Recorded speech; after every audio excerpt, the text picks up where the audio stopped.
కేంద్ర హోంమంత్రి అమిత్ షా స్వయంగా వచ్చి నిజామాబాద్లో పసుపు బోర్డు కార్యాలయాన్ని ప్రారంభించారు.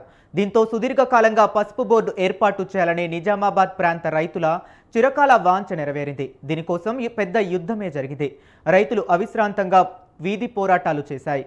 రాజకీయంగానూ ఈ వ్యవహారం ప్రాధాన్యత పొందింది. పెద్ద ఎత్తున నామినేషన్లతో దేశ దృష్టిని ఆకర్షించింది. బాండ్ రాసిస్తేనే తప్ప గెలవలేని స్థాయికి ఈ ఉద్యమం చేరింది. ఏమిటి ఈ పసుపు యుద్ధం? Have a look.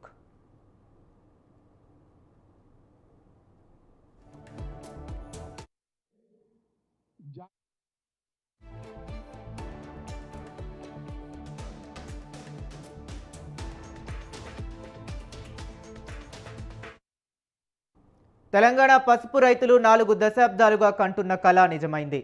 నిజామాబాద్లోని వినాయక నగర్లో ఏర్పాటు చేసిన జాతీయ పసుపు బోర్డు ప్రాంతీయ కార్యాలయాన్ని కేంద్ర హోంమంత్రి అమిత్ షా ప్రారంభించారు. తెలంగాణ రైతుల అభ్యున్నతికి, పసుపు రైతుల సంక్షేమానికి కేంద్ర ప్రభుత్వం సంపూర్ణంగా కట్టుబడి ఉందని అమిత్ షా హామీ ఇచ్చారు. పసుపు పంటకు నిజామాబాద్ ఒక రాజధాని లాంటిదని, అలాంటి చోట తన చేతుల మీదుగా పసుపు బోర్డును ప్రారంభించడం అదృష్టంగా భావిస్తున్నట్లు అమిత్ షా తన ప్రసంగాన్ని ప్రారంభించారు.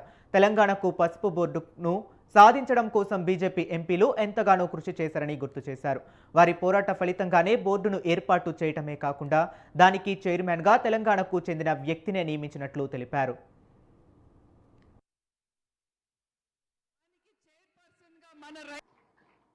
अपना ये निजामाबाद कई दशकों से हल्दी की राजधानी के रूप में जाना जाता है। यहाँ के किसान हल्दी सदियों से उगाते हैं, मगर उसको वैश्विक बाजार जितना मिलना चाहिए इतना दुनिया के बाजार में आपका हल्दी नहीं जाता है। ये बोर्ड बनने से 3-4 साल में ही निजामाबाद की हल्दी दुनिया के ज्यादातर देशों में पहुंचेगी, इसका मुझे विश्वास है। 2023 के चुनाव के दौरान मोदी जी ने यहां पर तेलंगाना में हल्दी बोर्ड की घोषणा की थी। अक्टूबर 23 में इसकी अधिसूचना जारी की, 25 में इसको शुरू किया और आज 29 जून 2025 పసుపు బోర్డు ద్వారా రైతులకు ఆధునిక సాగు పద్ధతులపై శిక్షణ అందిస్తామని, తద్వారా దిగుబడి, నాణ్యత పెంచేందుకు తోడ్పడతామని అమిత్ షా వివరించారు. నిజామాబాద్ పసుపునకు ప్రత్యేక గుర్తింపు కోసం ఇప్పటికే జియో ట్యాగింగ్ ప్రక్రియను కూడా ప్రారంభించామని వెల్లడించారు. భారత్ కోఆపరేటివ్ సొసైటీల ద్వారా రైతులు ఆర్థికంగా మరింత ప్రయోజనం పొందేలా కృషి చేస్తామని హామీ ఇచ్చారు.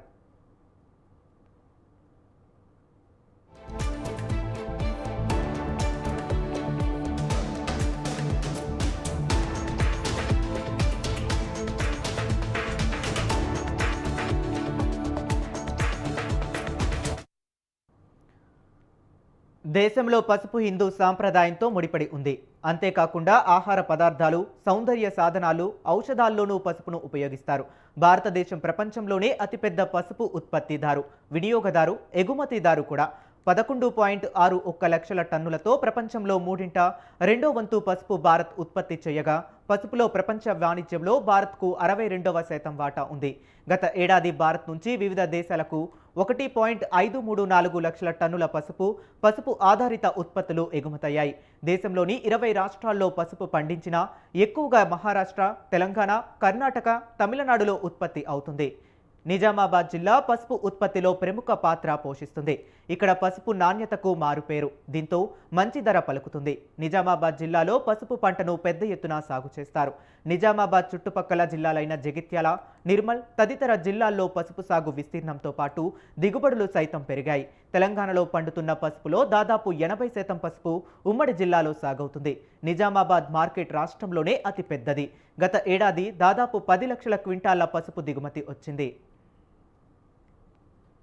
आज मुझे बड़ी खुशी हो रही है कि एक वादा देश के प्रधानमंत्री जी ने देश भर के हल्दी की खेती करने वाले किसानों को किया था और विशेषकर तेलंगाना और निजामाबाद में किया था, वो वादा आज पूरा हो जाने है।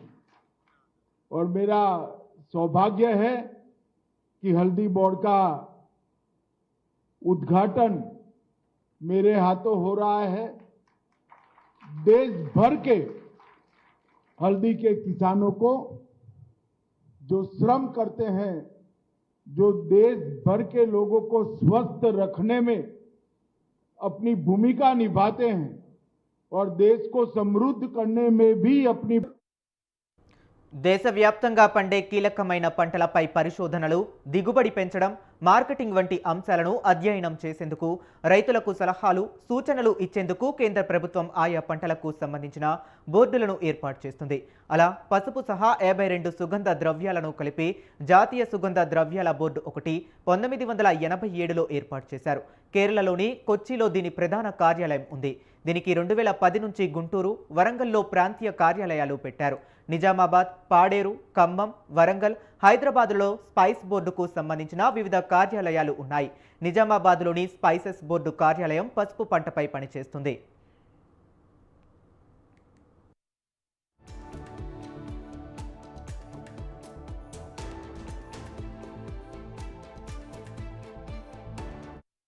అన్ని సుగంధ ద్రవ్యాలపై కాకుండా కేవలం పసుపుపైనే పనిచేసే ఈ కొత్త బోర్డు పసుపు పంటపై పరిశోధన, మార్కెట్ పెంచడం, కొత్త మార్కెట్ సృష్టించడంపై పనిచేస్తుంది. కొత్త వంగడాలు కనిపెట్టడం, తెగుళ్లు నివారణకు పనిచేయటం, యాంత్రీకరణ, రైతులకు సూచనలు, మార్కెటింగ్ పెంచడం, నాణ్యత పెంచడం వంటి పనులపై ఈ బోర్డు శ్రద్ధ పెడుతుంది. ఇప్పటికే నిజామాబాద్ కమ్మరపల్లిలోని పసుపు పరిశోధనా కేంద్రం పరిశోధనల ఫలితాలు, కొత్త వంగడాలు రైతులకు చేరువెతున్నాయి.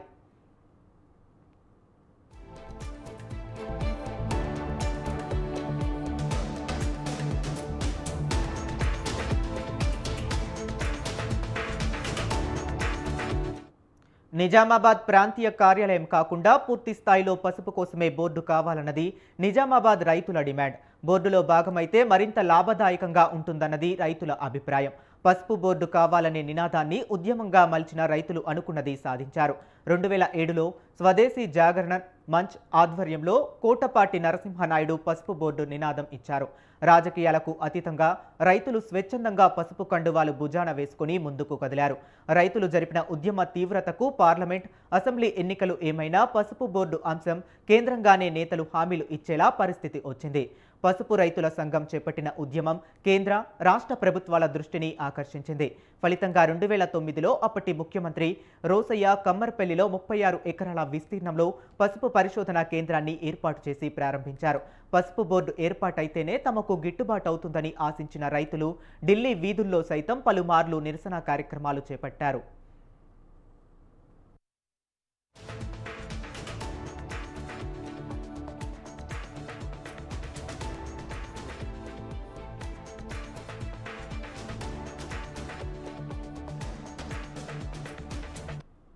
నిజామాబాద్ పసుపు రైతుల పోరాటం ఢిల్లీ దాకా ప్రకంపనలు సృష్టించింది.